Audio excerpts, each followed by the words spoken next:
Hi all, welcome to Study with PSC. Second stage LGS exam Maths and Mental Ability Problems ആണ് discuss ചെയ്യുന്നത്. First question, ഒറ്റയാൻ ആര്? Option A 36, option B 47, option C 42, option D 35. Solution, ഒറ്റയാൻ ആരെന്ന് കണ്ടുപിടിക്കുന്നത് തന്നിരിക്കുന്ന കൂട്ടത്തില് ഒരെണ്ണം ഒഴികെ ബാക്കിയുള്ളതിനെല്ലാം ഒരു കോമൺ ആയിട്ടുള്ള പ്രത്യേകത ഉണ്ടായിരിക്കും.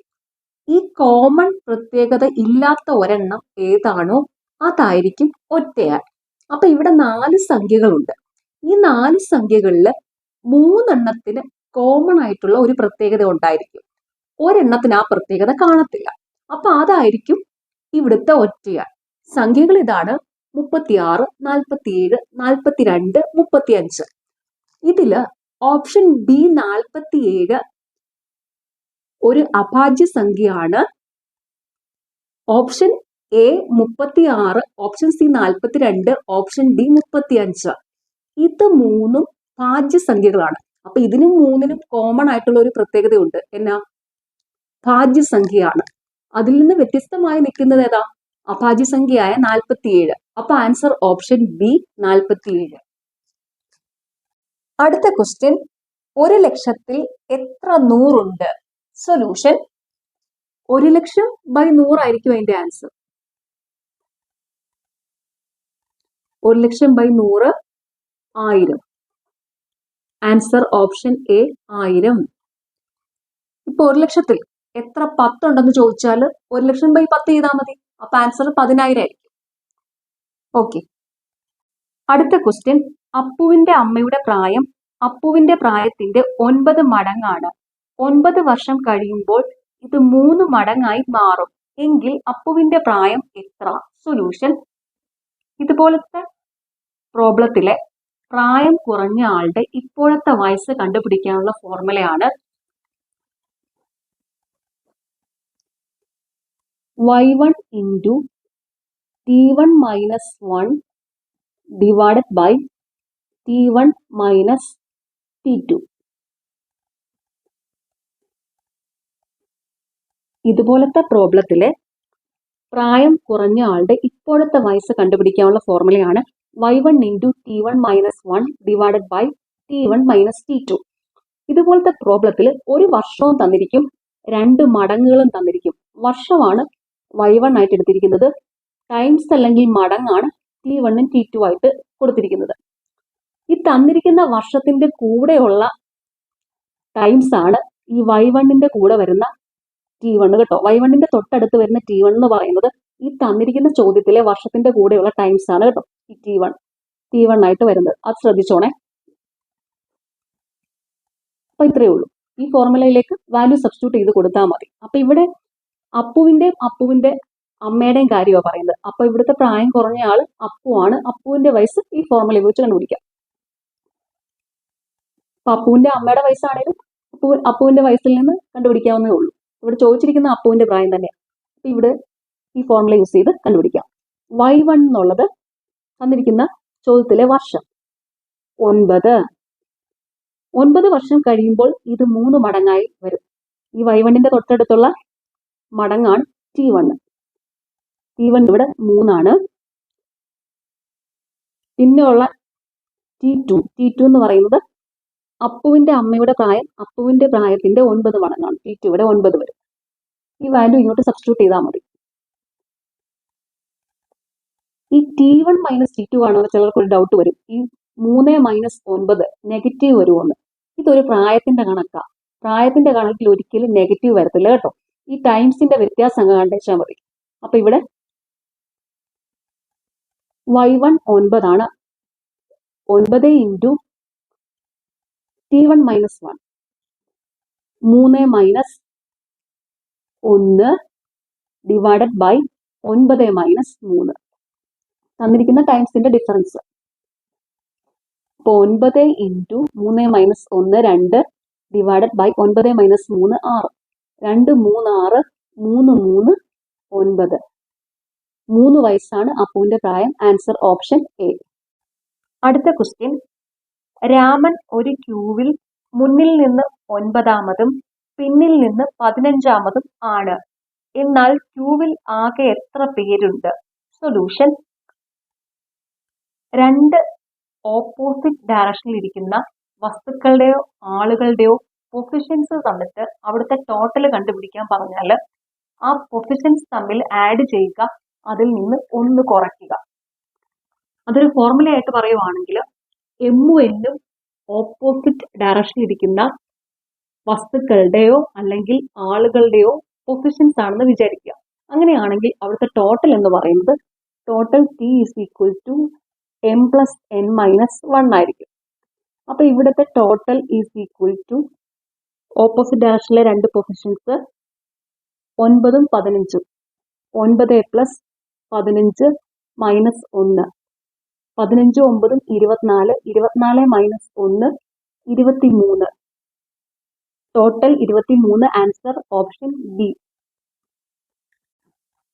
അടുത്ത ക്വസ്റ്റ്യൻ: 2024 കലണ്ടർ വീണ്ടും ഉപയോഗിക്കാൻ കഴിയുന്ന ഏറ്റവും അടുത്ത വർഷം. സൊല്യൂഷൻ: കലണ്ടർ പ്രോബ്ലത്തിലെ സമാന വർഷം കണ്ടുപിടിക്കാനുള്ള മെത്തേഡാണ് തന്നിരിക്കുന്ന വർഷത്തെ 4 കൊണ്ട് ഹരിക്കുമ്പോൾ ശിഷ്ടം 1 ആണെങ്കിൽ ഈ തന്നിരിക്കുന്ന വർഷത്തോടു കൂടി 6 കൂട്ടണം. തന്നിരിക്കുന്ന വർഷത്തെ 4 കൊണ്ട് ഹരിക്കുമ്പോൾ ശിഷ്ടം 2ഉം 3ഉം ആണെങ്കിൽ തന്നിരിക്കുന്ന വർഷത്തോട് 11 കൂട്ടണം. തന്നിരിക്കുന്ന വർഷത്തെ 4 കൊണ്ട് ഹരിക്കുമ്പോൾ ശിഷ്ടം 0 ആണെങ്കിൽ 28 കൂട്ടണം തന്നിരിക്കുന്ന വർഷത്തോട്. അപ്പൊ ഇവിടെ തന്നിരിക്കുന്ന വർഷം 2024. 2024/4 4 5 20 0 4 6 24. അപ്പൊ ഇവിടെ ശിഷ്ടം 0 ആണ്. ശിഷ്ടം 0 ആണ് വരുന്നതെങ്കിൽ ഈ തന്നിരിക്കുന്ന വർഷത്തോടു കൂടി 28 കൂട്ടണം. അപ്പൊ ഇവിടെ തന്നിരിക്കുന്ന വർഷം 2024, 2024 + 28, 8 4 12, 2 2 4 1 5, 2052. ഓപ്ഷൻ ഡി ആണ് കറക്റ്റ് ആൻസർ. അടുത്ത ക്വസ്റ്റ്യൻ: പൈതഗോറസ് ത്രികങ്ങൾ അല്ലാത്തത് ഏത്? സൊല്യൂഷൻ: പൈതഗോറസ് തിയറം അനുസരിച്ച് ഒരു ത്രികോണത്തിന്റെ പാദം സ്ക്വയർ പ്ലസ് ലംബം സ്ക്വയർ = കർണം സ്ക്വയർ ആണ്. ഇത് മറ്റൊരു രീതിയിൽ പറഞ്ഞു കഴിഞ്ഞാൽ ഒരു ത്രികോണത്തിന്റെ ചെറിയ 2 വശങ്ങളുടെ വർഗങ്ങളുടെ തുക വലിയ വശത്തിന്റെ വർഗത്തിന് തുല്യമായിരിക്കും. അപ്പൊ ചെറിയ 2 വശങ്ങൾ എയും ബിയും ആയിട്ടെടുക്കുക. വലിയ വശം സി ആണെങ്കിൽ ചെറിയ 2 വശങ്ങളുടെ വർഗങ്ങളുടെ തുക വലിയ വശത്തിന്റെ വർഗത്തിന് തുല്യമായിരിക്കും. അതായത് a² + b² = c². അപ്പൊ ഈ കണ്ടീഷൻ ഇവിടെ സാറ്റിസ്ഫൈ ചെയ്യാത്ത ഓപ്ഷൻ ഏതാണെന്ന് നോക്കുക. First option A, 8 7 3. 8 7 3. ഇവിടുത്തെ ചെറിയ 2 വശങ്ങൾ 7ഉം 3ഉം ആണ്. വലിയ വശം 8 ആണ്. അപ്പൊ അതിങ്ങനെ വരും: 7² + 3² = 8² ആണോ എന്ന് നോക്കുക. 7² 49, 3² 9, 8² 64, 49 9 58. 58 ഈക്വൽ അല്ല, നോട്ട് ഈക്വൽ ആണ് 64. ഇവിടെ LHSഉം RHSഉം ഈക്വൽ ആവുന്നില്ല. അപ്പൊ ഇത് ഈ തിയറം സാറ്റിസ്ഫൈ ചെയ്യുന്നില്ല. അപ്പൊ ആൻസർ ഓപ്ഷൻ എ ആണ് ആൻസർ. ഇനി നിങ്ങൾക്ക് മനസ്സിലാക്കാൻ വേണ്ടിയിട്ട് ഞാൻ ഓരോ ഓപ്ഷനും കൂടെ ചെയ്ത് കാണിക്കാം. ബാക്കിയുള്ള ഓപ്ഷൻസ് ചെയ്യേണ്ട കാര്യമില്ല. അത് എന്തായാലും a² + b² = c² ആയിരിക്കും. അപ്പൊ അടുത്തൊന്ന് നോക്കാം. ഓപ്ഷൻ ബി ഒന്ന് ജസ്റ്റ് ഒന്ന് നോക്കാം. ഓപ്ഷൻ ബി 3 4 5 ആണ്. ഇവിടുത്തെ ചെറിയ 2 വശങ്ങൾ 3ഉം 4ഉം ആണ്. വലിയ വശം 5 ആണ്. അപ്പൊ പൈതഗോറസ് തിയറം അനുസരിച്ച് ചെറിയ 2 വശങ്ങളുടെ വർഗങ്ങളുടെ തുക വലിയ വശത്തിന്റെ വർഗത്തിന് തുല്യമായിരിക്കും. അപ്പൊ ഇത് 3² + 4² = 5 സ്ക്വയർ, 3 സ്ക്വയർ 9, 4 സ്ക്വയർ 16, 5 സ്ക്വയർ 25. 9ഉം 16 25, 25 ഈസ് ഈക്വൽ ടു 25. അപ്പൊ ഇത് ഈ തിയറം സാറ്റിസ്ഫൈ ചെയ്യുന്നുണ്ട്. അപ്പൊ ഇവിടെ ചെയ്യാത്ത ഏതാ? ഓപ്ഷൻ എ ആണ്. സിയും ഡിയും കൂടെ നിങ്ങൾക്ക് വേണേൽ ചെയ്ത് നോക്കാം. ഇത് കറക്റ്റ് ആയിട്ടേ വരത്തുള്ളൂ. ഈ തിയറം സാറ്റിസ്ഫൈ ചെയ്തേ വരുള്ളൂ. അടുത്ത ക്വസ്റ്റ്യൻ 5 + 2 × 3 - 1/2 × 6 ഈസ് ഈക്വൽ ടു എത്ര? Solution. Division, multiplication, addition, subtraction ഈ കാൽക്കുലേഷൻസ് എല്ലാം ചെയ്യുന്നത് ബോഡ്മാസ് റൂൾ വെച്ചിട്ടാണ്. Bracket of division, multiplication, addition, subtraction. ബ്രാക്കറ്റിലുള്ള കാൽക്കുലേഷൻസ് എന്തെങ്കിലും ഉണ്ടെങ്കിൽ അത് ആദ്യം ചെയ്യണം. ഏത് കാൽക്കുലേഷൻസ് ആണെങ്കിലും ഡിവിഷൻ, മൾട്ടിപ്ലിക്കേഷൻ, അഡീഷൻ, സബ്ട്രാക്ഷൻ ആ ഒരു ഓർഡറിലായിരിക്കണം കാൽക്കുലേഷൻസ് എല്ലാം ചെയ്യേണ്ടത്. അപ്പൊ ഇവിടെ ആദ്യം ചെയ്യേണ്ടത്, ഇവിടെ മൾട്ടിപ്ലിക്കേഷൻ ഉണ്ട്, സബ്ട്രാക്ഷൻ ഉണ്ട്, അഡീഷൻ ഉണ്ട്. അപ്പൊ ഇവിടുത്തെ ആദ്യത്തെ കാൽക്കുലേഷൻ മൾട്ടിപ്ലിക്കേഷൻ ആണ്. അപ്പൊ അത് ആദ്യം ചെയ്യാം. 5 + 2 × 3 6 - 1/2 × 6. 1/2 × 6 എന്ന് പറയുമ്പോൾ വെട്ടിപ്പോവും. 2 3 6. അപ്പൊ ഇവിടെ -3 എന്ന് വരും. അപ്പൊ ഇത് ഇനി ഇത് അഡീഷൻ, സബ്ട്രാക്ഷൻ. അപ്പൊ 5 6 11 -3 8. ആൻസർ ഓപ്ഷൻ ബി ആണ്. അടുത്ത ക്വസ്റ്റ്യൻ 0.5 0.25 0.35 എന്നീ സംഖ്യകളുടെ ലസാഗു എത്ര? സൊല്യൂഷൻ. ഇവിടെ കണ്ടുപിടിക്കേണ്ടത് 0.5 0.25 0.35 ഈ സംഖ്യകളുടെ ലസാഗു ആണ് കണ്ടുപിടിക്കേണ്ടത്. ഈ സംഖ്യകളെല്ലാം ഡെസിമൽ നമ്പറാണ്. ഒരു ഡെസിമൽ നമ്പറിന്റെ എൽസിയം കണ്ടുപിടിക്കുന്നതിന് ഡെസിമൽ ആദ്യം മാറ്റണം, എന്നിട്ട് വേണം എൽസിയം കണ്ടുപിടിക്കാനായിട്ട്. അപ്പൊ ഇവിടെ ഡെസിമൽ മാറ്റാനായിട്ട് ഇവിടെ ഈ സംഖ്യകളെല്ലാം 100 കൊണ്ട് മൾട്ടിപ്ലൈ ചെയ്താൽ ഡെസിമൽ മാറും. 0.5 × 100. ഒരു സംഖ്യനെ മറ്റൊരു സംഖ്യ കൊണ്ട് ഗുണിക്കുവാണെങ്കിൽ ആ സംഖ്യ കൊണ്ട് ഹരിക്കുകയും ചെയ്യണം, അല്ലെങ്കിൽ അവിടെ വാല്യൂസിന് വ്യത്യാസം വരുവേ. അപ്പൊ ഇവിടെ 100 കൊണ്ട് മൾട്ടിപ്ലൈ ചെയ്യുക, അതുപോലെ തന്നെ 100 കൊണ്ട് ഡിവൈഡും ചെയ്യണം. അപ്പൊ 0.5 × 100 / 100 എന്ന് വരും. അതുപോലെ 0.25 × 100 / 100, 0.35 × 100 / 100. അപ്പൊ ഇത് 0.5 × 100 50/100, 0.25 × 100 25/100, 0.35 × 100 35/100 എന്ന് വരും. അപ്പൊ ഇവിടെ 1/100 എല്ലായിടത്തും കോമൺ ആണ്. അപ്പൊ അതിനെ വെളിയിലെടുക്കാം. 1/100 ഓഫ് 50 25 35. അപ്പൊ ഈ സംഖ്യകളുടെ എല്ലാം ദശാംശാംഗം മാറി. അപ്പൊ ഇനി ഇതിന്റെ എൽസിയം കണ്ടുപിടിച്ചാൽ മതി. 50 25 35 ഇതിന്റെ എൽസിയം കണ്ടുപിടിക്കുക, അതിനെ 100 കൊണ്ട് ഹരിക്കുക, അതായിരിക്കും ഉത്തരം. അപ്പൊ ഇവിടെ എൽസിയം ഓഫ് 50 25 35 / 100 ചെയ്താൽ മതി. 50 25 35 എൽസിയം കണ്ടുപിടിക്കാം. 5 10 50, 5 5 25, 5 7 35, 5 2 10, 5 1 5 7. അപ്പൊ ഇത് 5 × 5 × 2 × 1 × 7 is equal to 5 25 2 50, 57 350, 350/100 that is equal to 3.50 ആണ് ഇവിടുത്തെ എൽസിയം. അത് ഈ ഓപ്ഷൻസിൽ ഇല്ല.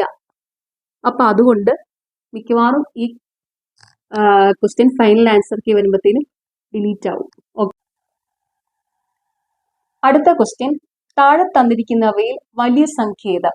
Option A 5/3, option B 13/11, option C 113/111. Option D 17/5. Solution: ഈ തന്നിരിക്കുന്ന ഭിന്നസംഖ്യകളിൽ ഏതാണ് വലുതെന്ന് കണ്ടുപിടിക്കണം. അപ്പം ഇവിടെ എല്ലാ ഭിന്നസംഖ്യകളിലും അംശം വലുതാണ്, ഛേദം ചെറുതാണ്. അതുപോലെ ഓപ്ഷൻ എയിലും ബിയിലും സിയിലും ഒരു പ്രത്യേകത കൂടിയുണ്ട്. അംശവും ഛേദവും തമ്മിലുള്ള വ്യത്യാസം സെയിമാണ്. 5 - 3 2ആണ്. 13 - 11 2ആണ്. 113 - 111 2ആണ്. ഓപ്ഷൻ ഡിയിലാണെങ്കിൽ 17 - 5 12 വരും. അപ്പൊ ഇത് നോക്കണ്ട. ഇത് മൂന്നെണ്ണത്തിലും അംശവും ഛേദവും തമ്മിലുള്ള വ്യത്യാസവും സെയിമാണ്. അതുപോലെ അംശം ഛേദത്തെക്കാൾ വലിയ സംഖ്യയാണ്. അപ്പൊ ഇതിൽ നിന്ന് വലിയ സംഖ്യ ഏതാ, ചെറിയ സംഖ്യ ഏതാന്ന് പെട്ടെന്ന് കണ്ടുപിടിക്കാൻ പറ്റും. ഇതിൽ ഇത്രേ ഉള്ളൂ. ഈ അംശം ചെറുതായിട്ടുള്ള ഭിന്നസംഖ്യ ആയിരിക്കും ഇതിലെ വലിയ സംഖ്യ. അംശം വലിയതായിട്ടുള്ള ഭിന്നസംഖ്യ ആയിരിക്കും ഇതിലെ ചെറിയ സംഖ്യ. ഇത് കാണാതെ ഒന്നും പഠിച്ചു വെക്കണ്ട. വെറുതെ 2 ചെറിയ എക്സാമ്പിൾ ഇട്ട് നോക്കിയാൽ മതിയേ. ചിലത് ഇത് കാണാതെ പഠിച്ചു വെക്കും. തൊഴിൽ വാർത്തയിലൊക്കെ ആണെങ്കിൽ ഇതിങ്ങനെ എഴുതിയിരിക്കുക. പക്ഷെ അങ്ങനെ കാണാതെ പഠിക്കേണ്ട ആവശ്യമില്ല. ഇങ്ങനെയുള്ള ക്വസ്റ്റ്യൻസ് ഒക്കെ വരുമ്പോൾ ഒരു ചെറിയ എക്സാമ്പിൾ ഇട്ട്, ഇതുപോലത്തെ എക്സാമ്പിൾ ഇട്ടൊന്ന് കമ്പയർ ചെയ്ത് നോക്കിയാൽ മതി. അപ്പൊ ഇവിടെ എന്താ, അംശം വലിയ സംഖ്യ ആയിരിക്കണം, ഛേദം ചെറിയ സംഖ്യ ആയിരിക്കണം, അംശത്തിന്റെയും ഛേദത്തിന്റെയും വ്യത്യാസം സെയിം ആയിരിക്കണം. അങ്ങനെ 2 സംഖ്യകൾ കമ്പയർ ചെയ്ത് നോക്കാവേ. 6/2 8/4. ഇവിടെ അംശം വലുതാണ്, ഛേദം ചെറുതാണ്. അംശം വലുതാണ്, ഛേദം ചെറുതാണ്. ഇതുപോലെ തന്നെ വ്യത്യാസവും സെയിമാണ്. 6 - 2 4ആണ്. 8 - 4 4ആണ്. അപ്പൊ ഇതിന്റെ ഉത്തരം നോക്കാം. 6/2 3ആണ്. 8/4 2ആണ്. അപ്പൊ ഇവിടെ വലിയ സംഖ്യ ഏതാ? വലിയ സംഖ്യ എന്ന് പറയുന്നത് 6/2. അതായത് അംശം ചെറിയതായിട്ടുള്ള ഭിന്നസംഖ്യയാണ് വലുത്. അംശം വലിയ സംഖ്യയായിട്ടുള്ള ഭിന്നസംഖ്യയാണ് ചെറുത്. അപ്പൊ ഈ 3 സംഖ്യകളിൽ വലുത് ഏതായിരിക്കും? ഇവിടുത്തെ അംശം ചെറുതായിട്ടുള്ള ഭിന്നസംഖ്യ ആയിരിക്കും വലിയ സംഖ്യ. അതിവിടെ 5/3ആണ്. അപ്പൊ എയിലും ബിയിലും സിയിലും വലിയ സംഖ്യ 5/3ആണ്. അപ്പൊ ഇനി 5/3ഉം 17/5 കൂടെ നോക്കിയാൽ മതി ഏതാണ് വലിയ സംഖ്യ എന്ന്.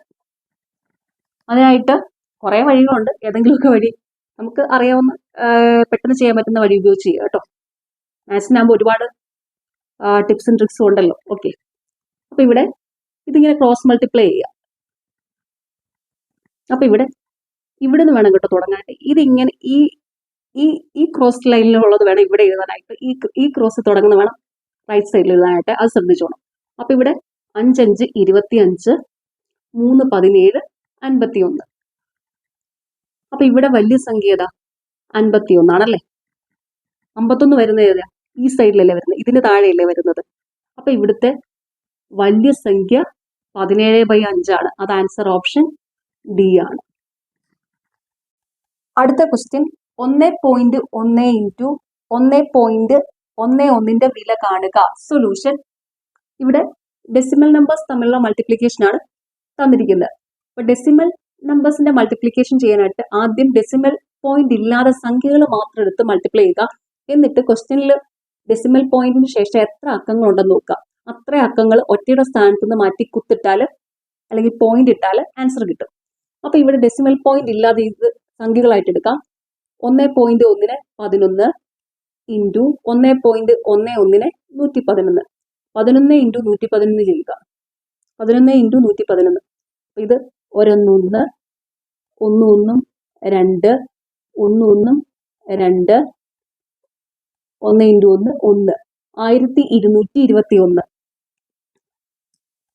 എന്നിട്ട് ക്വസ്റ്റ്യനിൽ ഡെസിമൽ പോയിന്റിന് ശേഷം ഇവിടെ 1 2 3 അക്കങ്ങളുണ്ട്. അത് ഇവിടുത്തെ ഒറ്റയുടെ സ്ഥാനത്ത് നിന്ന് മാറ്റി 3 അക്കങ്ങൾ മാറ്റി ഒരു പോയിന്റ് ഇടുക. അപ്പൊ ഇത് 1.221. ആൻസർ ഓപ്ഷൻ ബി ആണ്. 11ന്റെ മൾട്ടിപ്ലിക്കേഷന്റെ ട്രിക്ക് അറിയാവുന്നവർ അങ്ങനെ ചെയ്യുക, അല്ലെങ്കിൽ സാധാ പോലെ മൾട്ടിപ്ലൈ ചെയ്യുക കേട്ടോ. ഓക്കെ, അടുത്ത ക്വസ്റ്റ്യൻ തുക കാണുക. 3 + 6 + 9 + etc. + 90. സൊല്യൂഷൻ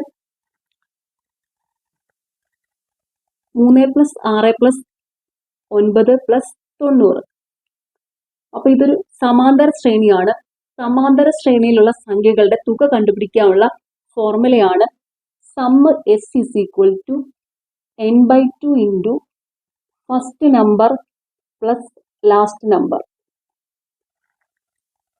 n എന്ന് പറഞ്ഞാൽ ഇവിടെയുള്ള മുഴുവൻ സംഖ്യകളുടെ എണ്ണമാണ് n. T1 first number, Tn last number. അപ്പൊ ഇതൊരു സമാന്തര ശ്രേണിയിലുള്ള സംഖ്യകളുടെ തുക കണ്ടുപിടിക്കാനാണ് തന്നിരിക്കുന്നത്. 3, 6, 9 ഇതിന്റെ എല്ലാം ഗ്യാപ്പുകൾ സെയിം ആണല്ലോ. അത് സമാന്തര ശ്രേണിയിലുള്ള സംഖ്യകളുടെ എല്ലാം അടുത്തടുത്ത സംഖ്യകളുടെ പൊതുവ്യത്യാസം സെയിം ആയിരിക്കും. ഓക്കെ, അതാണ് സമാന്തര ശ്രേണി അല്ലെങ്കിൽ അരിത്തമെറ്റിക് പ്രോഗ്രഷൻ. അപ്പൊ ഇവിടെ 3, 6, 9 up to 90 വരെയുള്ള സംഖ്യകളുടെ തുകയാണ് കണ്ടുപിടിക്കേണ്ടത്. ഇതിനെ ഒന്നുകൂടെ ഒന്ന് സിംപ്ലിഫൈ ചെയ്യാം. അതായത് ഇവിടെ എല്ലാം 3 കോമൺ ആണ്. അപ്പൊ 3നെ കോമൺ ആയിട്ട് എടുത്തുകൊണ്ട് ബ്രാക്കറ്റിനുള്ളിൽ 3/3 1, 6/3 2, 9/3 3. അപ്പൊ ഇത് ഇങ്ങനെ 90/3 30 ഇങ്ങനെ വരും. 3നെ കോമൺ ആയിട്ട് എടുത്തുകൊണ്ട് ബ്രാക്കറ്റിനുള്ളിൽ 1 + 2 + 3 + etc. + 30 വരെ. അപ്പൊ ഇനി 3നെ ഈ സംഖ്യകളുടെ തുക കൊണ്ട് ഗുണിച്ചാൽ മതി. അതായത് 1 മുതൽ 30 വരെയുള്ള സംഖ്യകളുടെ തുക കണ്ടുപിടിച്ചിട്ട് അതിനെ 3 കൊണ്ട് ഗുണിച്ചാൽ മതി. അപ്പൊ ഇത് 3 × ഇനി ഈ ഫോർമുല യൂസ് ചെയ്യാം. 1, 2, 3 ഇതൊരു സമാന്തര ശ്രേണിയാണല്ലോ നമ്പേഴ്സ് എല്ലാം. ഇതിലെല്ലാം എന്താ അടുത്തടുത്ത സംഖ്യകൾ തമ്മിലുള്ള വ്യത്യാസം സെയിം ആണ്. 1, 1, 1 അല്ലേ. ഓക്കെ, 1, 1, 2, 2, 1, 3 അങ്ങനെ. അപ്പൊ ഇത് 1 മുതൽ 30 വരെ 30 സംഖ്യകളാണ് ഉള്ളത്. അപ്പൊ n 30 ആണ്. 30/2 into first number 1, last number ഇവിടെ 30. സോൾവ് ചെയ്യുക. 30/2 15. അപ്പൊ ഇവിടെ ഇത് 3 × 15 ഇൻറ്റു 1 + 30 31. 3 × 15 45 × 31. 45 × 31. 5 1 5, 3 5 15, 4 1 4. അപ്പൊ 15 4 19 ശിഷ്ടം 1, 4 3 12 1 13. 1395. ആൻസർ ഓപ്ഷൻ എ ആണ്. അടുത്ത ക്വസ്റ്റ്യൻ, എ ബിയുടെ അച്ഛനാണ്, സി ഡിയുടെ സഹോദരനാണ്, ഇ സിയുടെ അമ്മയാണ്, ബിയും ഡിയും സഹോദരന്മാരാണ്, ഇക്ക് എയുമായുള്ള ബന്ധം എന്ത്? സൊല്യൂഷൻ, ഇതൊരു ഫാമിലി റിലേഷൻഷിപ്പ് പ്രോബ്ലം ആണ്. അപ്പൊ ഇതൊരു ഫിഗർ വരച്ചിട്ട് വേണം ചെയ്യാനായിട്ട്. അതിന് മുന്നേ ആദ്യം കുറച്ചൊരു സിമ്പിളുകൾ അറിഞ്ഞിരിക്കണം. അപ്പൊ ഇവിടെ മെയിലിനെ റെപ്രസെന്റ് ചെയ്യാൻ പ്ലസ്, ഫീമെയിൽ ആണെങ്കിൽ മൈനസ്, മാരിഡ് കപ്പിൾസ് ആണെങ്കിൽ ഈക്വൽ സൈൻസിനെ നീട്ടി വരയ്ക്കുന്ന ഈ ഒരു സിമ്പിൾ വരും. പിന്നെ സെയിം ജനറേഷനിലുള്ളവരാണെങ്കിൽ ഇങ്ങനെ ഹൊറിസോണ്ടൽ ആയിട്ടുള്ള നേരെയുള്ള ഈ ഒരു സിമ്പിൾ ഇട്ട് പോകും. പിന്നെ താഴത്തോട്ടുള്ള ജനറേഷൻ ആണെങ്കിൽ താഴോട്ടുള്ള ഈ വെർട്ടിക്കൽ സിമ്പിൾ ഇട്ട് പോകും. മുകളിലോട്ടുള്ള ജനറേഷൻ ആണെങ്കിൽ മുകളിലോട്ടുള്ള ഈ വെർട്ടിക്കൽ സിമ്പിൾ ഇട്ട് പോകും. ഇത്ര അറിഞ്ഞിരിക്കണം. ഓക്കെ, ഇനി ഈ തന്നിരിക്കുന്ന സ്റ്റേറ്റ്മെന്റ് വെച്ച് ഫിഗർ വരയ്ക്കാം. എ ബിയുടെ അച്ഛനാണ്. ബിയുടെ അച്ഛനാണ് എ. അപ്പൊ എ മെയിൽ ആയതുകൊണ്ട് പ്ലസ് സൈൻ കൊടുത്തു. അടുത്തത് ഇനിയിപ്പം എയുടെയും ബിയുടെയും കണ്ടിന്യൂഷൻ ആയിട്ട് വരുന്ന സ്റ്റേറ്റ്മെന്റ് നോക്കുക. ബിയും ഡിയും സഹോദരന്മാരാണ്. അപ്പൊ ബിയുടെ സഹോദരനാണ്, ബിയും ഡിയും സഹോദരന്മാരാണ്. അപ്പൊ ഇവർ രണ്ടുപേരും മെയിൽസാ, ഇവർ രണ്ടുപേരും സഹോദരന്മാരാണ്. അതുകൊണ്ട് പ്ലസ് സൈൻ കൊടുത്തു. അടുത്തത് സി ഡിയുടെ സഹോദരനാണ്. ഡിയുടെ സഹോദരനാണ് സി. സി മെയിൽ ആയതുകൊണ്ട് പ്ലസ് സൈൻ കൊടുത്തു. ഈ സിയുടെ അമ്മയാണ്. ഈ സിയുടെ അമ്മയാണ്. അപ്പം ഈ ഫീമെയിൽ ആണ്, അതുകൊണ്ട് മൈനസ് സൈൻ കൊടുത്തു. അപ്പൊ ഇവിടെ എയുടെ മകനാണ് ബി, ബിയുടെ സഹോദരന്മാരാണ് ഡി സി, സിയുടെ അമ്മയാണ് ഇ. അപ്പൊ എന്നാ ഈ 3 സഹോദരന്മാരുടെ അച്ഛൻ എ ആണ്, അമ്മ ഇ ആണ്. അപ്പൊ എയും ഇയും ആരാ? ഭാര്യ ഭർത്താക്കന്മാരാ, ദമ്പതികളാണ്. അപ്പൊ ഇവര് കപ്പിൾസ് ആണ്. അപ്പൊ ഇവരെ ഈ സിമ്പിൾ കൊടുത്തു. അപ്പൊ ഇനി ഈ ഫിഗർ നോക്കി ഇവിടെ എന്താ ചോദിച്ചിരിക്കുന്നത്, ഫിഗർ നോക്കി ആൻസർ കണ്ടുപിടിക്കാം. ഇവിടെ ചോദിച്ചിരിക്കുന്നത് ഇക്ക് എയുമായുള്ള ബന്ധം. ഇക്ക് എയുമായുള്ള ബന്ധം എന്താ? എയുടെ ഭാര്യയാണ് ഇ, അത്രയേ ഉള്ളൂ. അപ്പൊ ആൻസർ ഓപ്ഷൻ എ ഭാര്യയാണ്. അടുത്ത ക്വസ്റ്റ്യൻ, ഒരു കോഡ് ഭാഷയിൽ FMPQC ഹോഴ്സ് എന്നാണെങ്കിൽ ഇതേ കോഡ് ഭാഷയിൽ ILGDC എന്തായിരിക്കും? സൊല്യൂഷൻ, FMPQC എങ്ങനെയാണ് ഹോഴ്സ് ആയി നോക്കുക, അതുപോലെ ILGDCയെ മാറ്റുക. ഓക്കെ, അപ്പൊ ഇവിടെ FH, FGH, F+2 ആണ് H വന്നിരിക്കുന്നത്. അതുപോലെ MO, MNO, M+2 ആണ് OY. അതുപോലെ PR, PQR, P+2 ആണ് R. QS, QRS, Q+2 ആണ് S. CD, C+2 ആണ് E. അപ്പൊ ഇവിടെയുള്ള ഓരോ ആൽഫബറ്റിന്റെയും കൂടെ 2 കൂട്ടുമ്പോഴാണ് ഇതിങ്ങനെ ഹോൾസ് ആയി മാറുന്നത്. അപ്പൊ ILGDCയിലെ ഓരോ ആൽഫബറ്റിന്റെയും കൂടെ +2 ആഡ് ചെയ്യുക. I+2, IJK, I+2K, L+2, LMN, L+2 N, G+2, GHI, G+2 I, DEF, D+2 F, C+2 CDE, C+2 E. അപ്പൊ ഇത് നൈഫ് എന്ന് വരും. Answer option D, knife. അടുത്ത ക്വസ്റ്റ്യൻ, ഡിവിഷൻ എന്നാൽ മൾട്ടിപ്ലിക്കേഷനും, മൈനസ് എന്നാൽ പ്ലസും, പ്ലസ് എന്നാൽ മൈനസും, മൾട്ടിപ്ലിക്കേഷൻ എന്നാൽ ഡിവിഷനും ആണ് എങ്കിൽ 4/3 -2 +6 × 3ന്റെ വില എത്ര? സൊല്യൂഷൻ, ഇത് ഈ ക്വസ്റ്റ്യനിൽ തന്നിരിക്കുന്ന പോലെ സൈൻ ചേഞ്ച് ആക്കിയിട്ട് സോൾവ് ചെയ്യേണ്ട പ്രോബ്ലം ആണ്. അപ്പൊ ആദ്യം സൈൻ ചേഞ്ച് ആക്കാം. ഡിവിഷൻ മൾട്ടിപ്ലിക്കേഷൻ ആവും. അപ്പൊ ഇത് 4 × 3 മൈനസ് പ്ലസ് ആയിട്ട് മാറും. അപ്പൊ 3 + 2 പ്ലസ് മൈനസ് ആയിട്ട് മാറും. അപ്പൊ 2 -6 ഇൻറ്റു ഡിവിഷൻ ആയിട്ട് മാറും. അപ്പൊ ഇത് 6/3 ഇങ്ങനെ വരും. ഇനി ഇത് സോൾവ് ചെയ്യുക. ഏത് കാൽക്കുലേഷൻ ആണെങ്കിലും അത് സോൾവ് ചെയ്യുന്നത് ബോഡ്മാസ് റൂൾ വെച്ചിട്ടായിരിക്കും. BODMAS, bracket of division, multiplication, addition, subtraction. ആദ്യം ബ്രാക്കറ്റിലുള്ള കാൽക്കുലേഷൻ ഉണ്ടെങ്കിൽ അത് ചെയ്യുക. എല്ലാ കാൽക്കുലേഷൻസിന്റെ order division, multiplication, addition, subtraction അങ്ങനെയായിരിക്കും. അപ്പൊ ഇവിടെ ആദ്യം ചെയ്യേണ്ടത് ഡിവിഷൻ ആണ്. അപ്പൊ ഇത് 6/3 എന്നുള്ളത് 2 വരും. പിന്നെ 4 × 3 മൾട്ടിപ്ലിക്കേഷൻ 12, പിന്നെ അഡീഷൻ 12 + 2, പിന്നെ സബ്ട്രാക്ഷൻ മൈനസ്. അപ്പൊ ഇത് 12 + 2 14, 14 - 2 12. ആൻസർ ഓപ്ഷൻ എ ആണ്. അടുത്ത ക്വസ്റ്റ്യൻ, എക്സും വൈയും ഒറ്റ സംഖ്യ ആണെങ്കിൽ തന്നിരിക്കുന്നതിൽ ഏതായിരിക്കും ഇരട്ട സംഖ്യ? സൊല്യൂഷൻ, ഇങ്ങനെയുള്ള ക്വസ്റ്റ്യൻസ് വന്നു കഴിഞ്ഞാൽ ഏതെങ്കിലും 2 നമ്പേഴ്സ് ഇട്ട് ഇത് കമ്പയർ ചെയ്ത് നോക്കുക. ഇവിടെ ഇപ്പൊ എക്സും വൈയും ഒറ്റ സംഖ്യ ആണെങ്കിൽ ഇതിൽ ഇരട്ട സംഖ്യ ഏതെന്നാണ് ചോദിച്ചിരിക്കുന്നത്. അപ്പൊ 2 ഒറ്റ സംഖ്യകൾ എടുത്ത് കമ്പയർ ചെയ്ത് നോക്കാം. എപ്പോഴും ചെറിയ നമ്പേഴ്സ് എടുക്കുക കേട്ടോ, അതായിരിക്കും ചെയ്യാൻ എളുപ്പം. അപ്പൊ ഞാനിവിടെ എക്സ് 3 ആയിട്ടും വൈ 1 ആയിട്ടുമാണ് എടുക്കുന്നത്. 2 ഒറ്റ സംഖ്യകൾ 3, 1. അപ്പൊ ഇവിടെ ഓപ്ഷൻ എ x/y ആണ്. അപ്പൊ 3/1 3 ആണ്. അപ്പൊ ഒരു ഒറ്റ സംഖ്യനെ മറ്റൊരു ഒറ്റ സംഖ്യ കൊണ്ട് ഹരിക്കുമ്പം ഒറ്റ സംഖ്യ തന്നെയാണ് വരുന്നത്. അപ്പൊ ഓപ്ഷൻ എ അല്ല. അടുത്തത് x × y. അപ്പൊ ഇവിടെ 3 × 1 3 ആണ്. അപ്പൊ 2 ഒറ്റ സംഖ്യകൾ തമ്മിൽ മൾട്ടിപ്ലൈ ചെയ്യുമ്പോൾ ഒറ്റ സംഖ്യ തന്നെയാണ് വരുന്നത്. അപ്പൊ അതും അല്ല, ഓപ്ഷൻ ബിയും അല്ല. അടുത്തത് 3 + 1 4. 2 ഒറ്റ സംഖ്യകൾ തമ്മിൽ ആഡ് ചെയ്തപ്പോൾ ഇരട്ട സംഖ്യ വന്നത്. അപ്പൊ ആൻസർ ഇവിടെ ഓപ്ഷൻ സി ആണ്. ഇനി ഡി നോക്കേണ്ട ആവശ്യമില്ല, എന്നാലും ഞാൻ ഇവിടെ ജസ്റ്റ് ഒന്ന് ചെയ്യുവാണേ.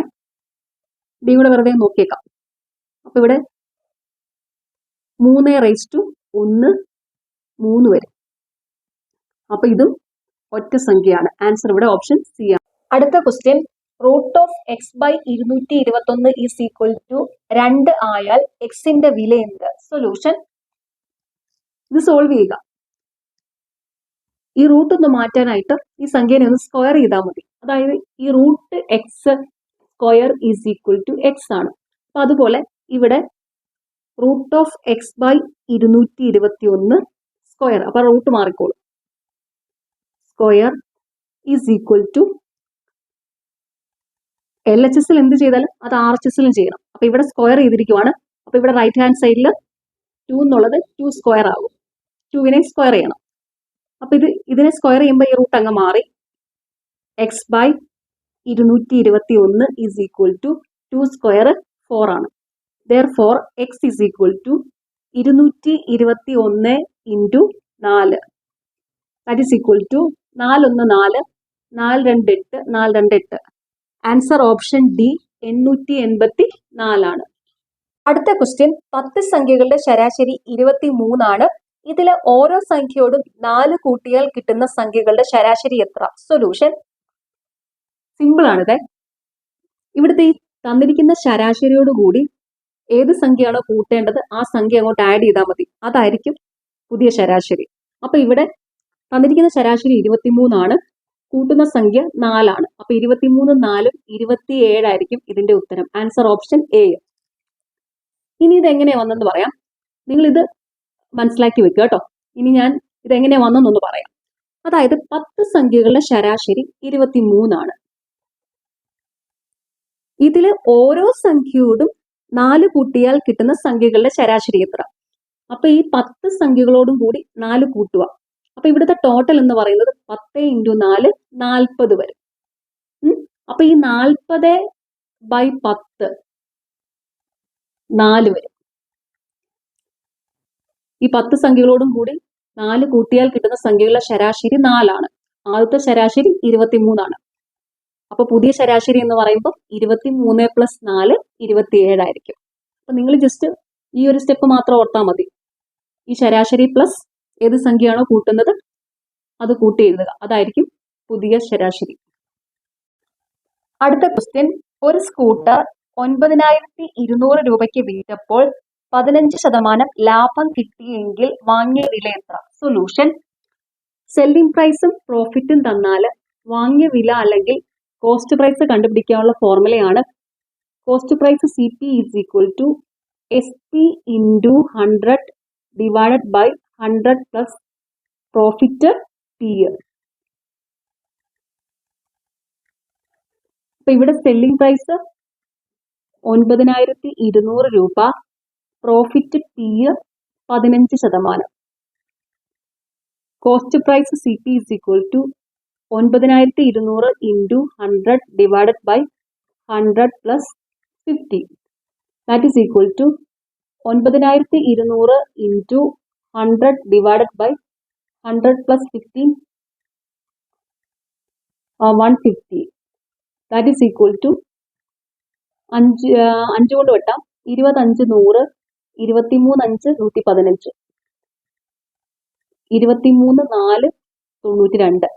അപ്പം 400 ഇൻറ്റു 20, 4 2 8 0 0 0.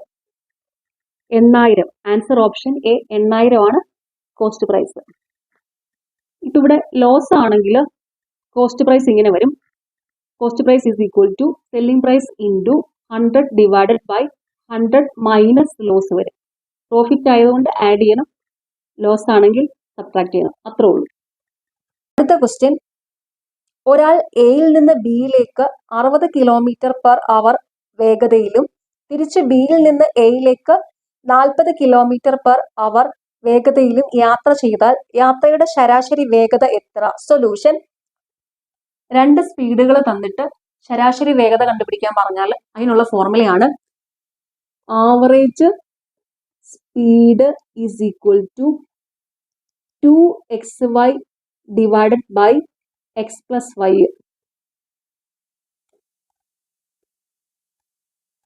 തന്നിരിക്കുന്ന സ്പീഡിനെ എക്സും വൈയും ആയിട്ട് എടുക്കാം. വാല്യൂ സബ്സ്റ്റിറ്റ്യൂട്ട് ചെയ്യാം. Average speed is equal to 2 into 60 into 40 divided by 60 plus 40. 2 into 60 into 40 divided by 60 plus 40 100. 0 0 0 0 വെട്ടി 4 6 24 24 2 48. 48 കിലോമീറ്റർ പെർ അവർ ആണ് വേഗത. Answer option B. Last question 2 11 32 dash question mark. Solution. ഇവിടെ ക്വസ്റ്റ്യൻ മാർക്ക് ഏത് സംഖ്യ വരുമെന്ന് കണ്ടുപിടിക്കണം. ഇവിടെ 3 സംഖ്യകളേ ഉള്ളൂ. ഇനി 4ാമത്തെ സംഖ്യ ഏതെന്നാണ് കണ്ടുപിടിക്കേണ്ടത്. ഇങ്ങനെയുള്ള ക്വസ്റ്റ്യൻസ് വന്നാൽ ആദ്യം ചെക്ക് ചെയ്യേണ്ടത് ക്യൂബ്, സ്ക്വയർ ഒക്കെയാണ് നോക്കേണ്ടത്. അപ്പൊ ക്യൂബ് സ്ക്വയറും ഒക്കെ റിലേറ്റ് ചെയ്ത് എന്തെങ്കിലും വരുമോ നോക്കാം. ഇത് പ്രാക്ടീസ് കൊണ്ട് ഇങ്ങനെയുള്ള ക്വസ്റ്റ്യൻസ് നമുക്ക് പെട്ടെന്ന് തന്നെ എന്തെങ്കിലുമൊക്കെ ഐഡിയ വരും കേട്ടോ. ഇത് പ്രാക്ടീസ് ചെയ്താൽ മതി. ചില ക്വസ്റ്റ്യനൊക്കെ കാണുമ്പോൾ ഒരു കൺഫ്യൂഷൻ വരും. ഇതിപ്പോൾ പെട്ടെന്ന് നമുക്ക് ഒരു ഐഡിയ കിട്ടാത്ത പോലെ. അപ്പൊ നമ്മൾ പ്രാക്ടീസ് ഉണ്ടെങ്കിൽ എന്തെങ്കിലുമൊക്കെ വരും, മനസ്സിൽ ഐഡിയ ഒക്കെ വരും. ഇവിടെ 2ഉം 11, 2ന്റെയും 11ന്റെ അടുത്ത് കിടക്കുന്നത് 2ന്റെ ക്യൂബായ 8. അപ്പൊ അതൊന്ന് വെച്ച് നോക്കുക. 2 ക്യൂബ് പ്ലസ് 3 ആണ്. 2 ക്യൂബ് പ്ലസ് 3 എന്ന് പറയുമ്പോൾ 8 പ്ലസ് 3 11 വരും. അപ്പൊ ഇത് 11 വന്നു. ഇനി അടുത്തത് 32. അപ്പൊ 3 ക്യൂബ് എന്ന് പറയുമ്പോൾ 27. 3 ക്യൂബ് പ്ലസ് 5 ആവുമ്പോൾ 27 പ്ലസ് 5 32 വരും. അപ്പൊ ഇത് 2 cube plus 3 11, 3 cube plus 5 32. 2 cube 3 cube. ഇനി അടുത്തത് ഏതായിരിക്കും? 4 ക്യൂബ് പ്ലസ് ഇവിടെ 3 കൂട്ടി 5 കൂട്ടി. അപ്പൊ ഇനി ഏതായിരിക്കും? 7 ആയിരിക്കും അല്ലെ. 3 2 5, 5 2 7. അപ്പൊ 4 cube plus 7. 4 cube 64, 64 plus 7 71. Answer option A ആണ്. ഓക്കെ, നിങ്ങൾക്ക് ഈ ചാനൽ ഇഷ്ടപ്പെടുന്നുണ്ടെങ്കിൽ സബ്സ്ക്രൈബ് ചെയ്യണം, സപ്പോർട്ട് ചെയ്യണം. Thank you.